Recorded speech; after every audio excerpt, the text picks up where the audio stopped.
மீண்டும் தொடரலாம். இது கேள்வி நேரம்.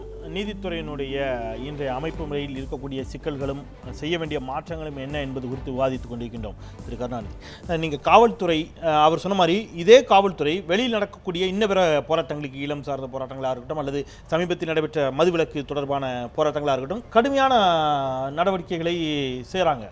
போராட்டு செய்யக்கூடியவர்கள் மீது அவர்கள் சட்டக்கல்லூரி மாணவர்களாக இருந்தாலும் வழக்கறிஞர்களாக இருந்தாலும் கூட செய்யக்கூடிய ஒரு நிலை இருக்கிறது.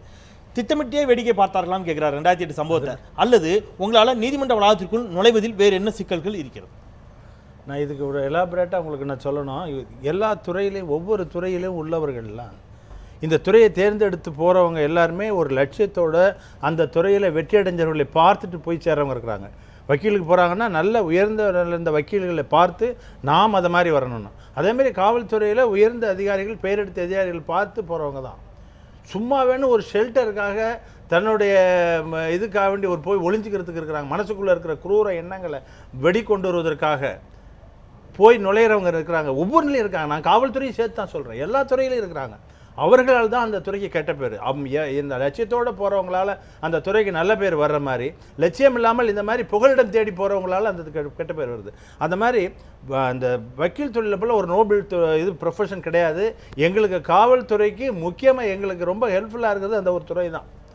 எங்களுக்கு ஒவ்வொரு இதுலையும் அவர்கள் இல்லாமல் நாங்கள் இல்லை, அப்படி தான் சொல்லணும். நாங்கள் நீதிமன்றத்தில் வழக்கு நடத்துறதுலேருந்து, எங்களுக்கு பப்ளிக் ப்ராசிக்யூட்டராக இருந்து எங்களுக்கு ஆலோசனை சொல்கிறதுலேருந்து, எங்கள் வழக்கை அலசி ஆராய்ஞ்சு நாங்கள் ஏதாவது குறைவிட்டால் கூட அந்த குறையை கரெக்டாக சொல்லி கன்விஷன் கொடுக்குறது இல்லை பொசிஷனில் உட்காந்துருக்க ஜட்ஜஸும் அட்வொகேட்ஸாக இருந்து வந்தவங்க தான். ஆனால் இப்போ சமீப காலமாக அந்த மாதிரி காலத்தில் காவல் நிலையத்துக்கு வருவதே கேவலமாக நினைப்பார்கள் அட்வொகேட்ஸ். அந்த கோர்ட்டில் தான் பேசுவாங்க, அவங்க ஆஃபீஸில் தான் பார்ட்டியை சந்திப்பாங்க. வெளியில் போய் வீட்டில் சந்திக்கிறது, கூட போய் ரூம் போட்டுக்கிட்டு பார்ட்டி வைக்கிறதெல்லாம் கிடையாது அந்த காலத்தில்.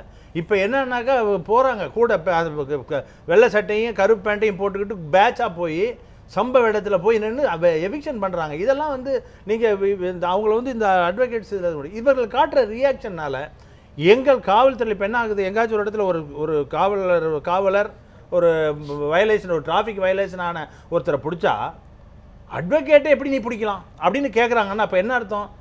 அவங்களுக்கு மனசில் என்னமோ அட்வொகேட் என்றால் அவர்கள் சட்டத்திற்கு அப்பாற்பட்டவர்கள் மாதிரி. நான் திரும்பவும் சொல்கிறேன், ஒரு சில ஒவ்வொரு வாட்டி வைக்க வேண்டாம். அதே நான்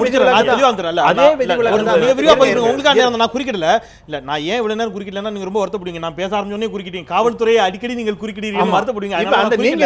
என்னுடைய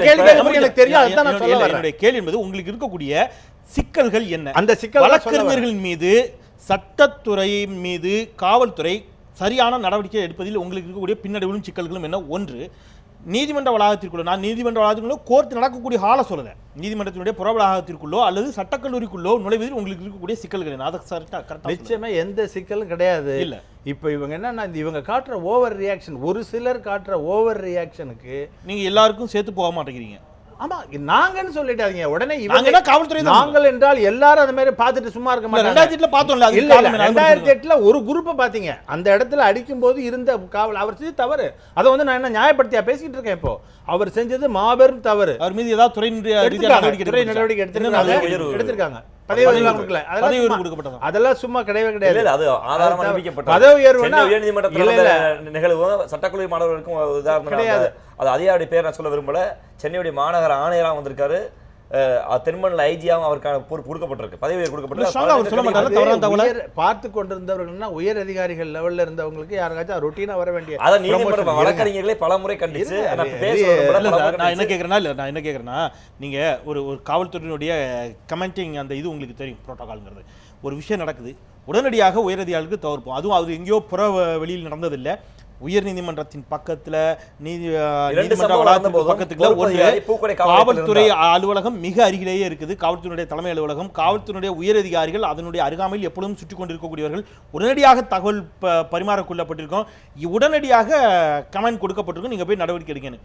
ஆனால் மிக நீண்ட நேரம் அந்த தாக்குதல் நடந்துச்சு, மிக நீண்ட நேரம்.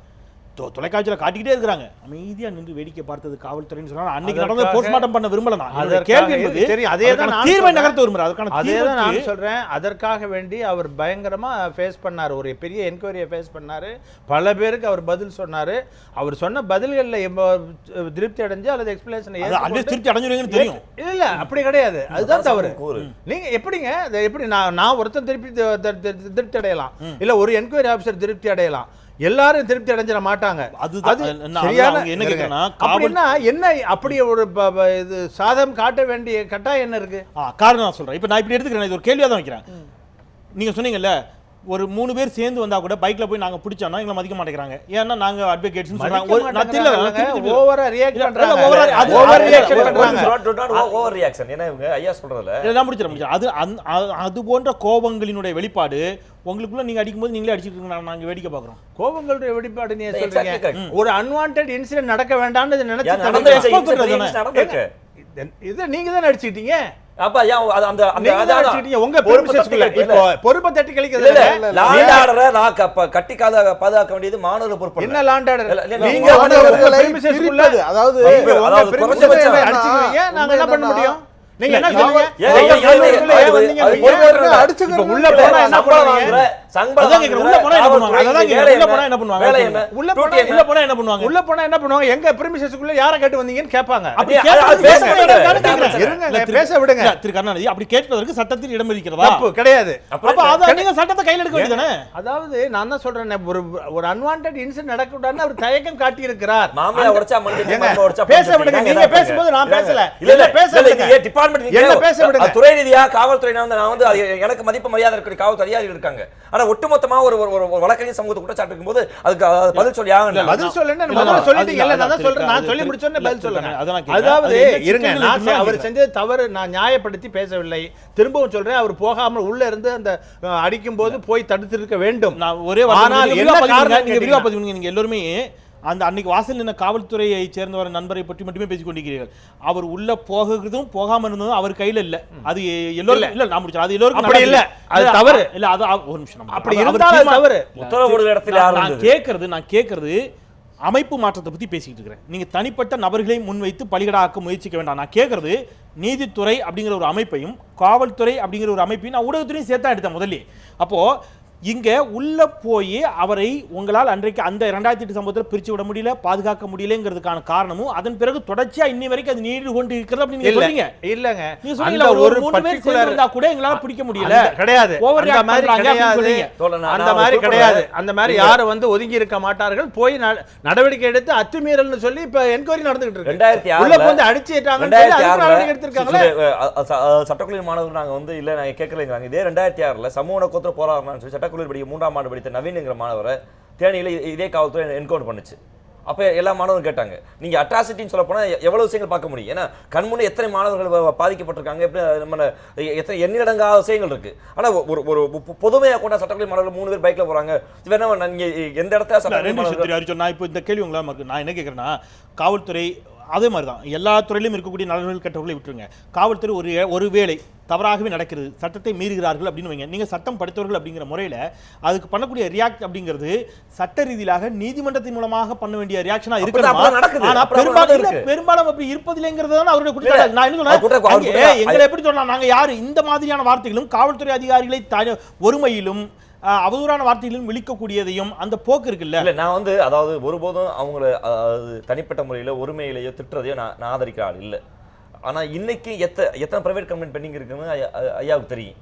இன்னைக்கு அதாவது காவல்துறையுடைய சமூக பொறுப்பை நான் வந்து அதாவது வழக்கறிஞருடைய சமூக பொறுப்பையும் காவல்துறை சமூக பொறுப்பையும் தட்டி கழிக்க விரும்பல. இவங்க சொன்ன மாதிரி ஒரு வழக்கை நடத்துவது என்பது சமூகத்தை நகர்த்துவது என்னுடைய அதாவது பெரிய கடமை. ஆனால் திட்டமிட்டு இது வந்து இந்த கேள்விக்கு நீங்க நேரடியாக பதில் சொல்லுங்க. அவர் சொன்னார் ஒரு நோபல் ப்ரொஃபஷன் அப்படின்னு. மிகச்சிறந்த நீதிபதிகளும் மிகச்சிறந்த வழக்கறிஞர்களும் ஆகச்சிறந்த அவர் மாதிரி சமூகம் சார்ந்து இயங்கக்கூடிய வழக்கறிஞர்கள் இவங்க எல்லாம் இருக்கிறாங்க. ஆனால் விழுக்காட்டின் அடிப்படையில் நான் உங்க முடிவுக்கே விட்டுக்கிறேன், 2 பேர் முடிவுக்கு விட்டுக்கிறேன் அல்லது 4 பேர் முடிவுக்கே விட்டுக்கிறேன்.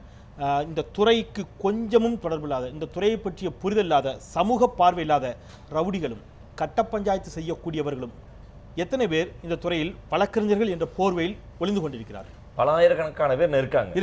இவங்களை ஐசோலேட் பண்ண வேண்டியது இவங்களை ஐசோலேட் பண்ண வேண்டியது, இவர்களை அடையாளம் காட்ட வேண்டிய பொறுப்பு உங்களுக்கு இருக்கிறதா இல்லையான்னு கேட்குறேன். இல்ல நான் அதை மீறி அதாவது பல்வேறு இடத்துல அதை போலி வக்கீல் பிடிப்பு என்பது வந்து காவல்துறை பிடிச்சிருக்காது. அங்கே நீதிமன்ற வளாகத்துக்குள்ள வழக்கறிஞர்களும் பிடிச்சு கொடுத்துருப்பாங்க. ஏன்னா தெரிகிற போது யாரும் வந்து ஒரு தொழில் செய்கிற இடத்துல ஒரு பிராக்டிஸ் பண்ணுற இடத்துல விட்டுக்கு இருக்க மாட்டாங்க. ஏன்னா இதே அரங்கில் மிக மூத்த வழக்கறிஞர் சுதாராமலிங்கம் பதிவு செய்தார். ஐ திங்க் அன்னைக்கு விவாதத்தில் பொழிந்து வந்திருப்பாருன்னு நினைக்கிறேன். அவங்க சொன்னாங்க எனக்கு பயமா இருக்குது பல இடங்கள் உள்ள போறதுக்கு. அவங்க சொன்னாங்க யாருன்னே தெரியல. அதாவது காவல்துறை சட்டம் படிக்காமல் வெறுமனே அதை வழக்கறிஞர்கள் போட்டு போலி வழக்கறிஞர்களை சக வழக்கறிஞர் பிடிச்சு கொடுத்துருக்காங்க. முடிவு எடுத்துட முடியாது. இப்போ அந்த நான் தான் திருப்பி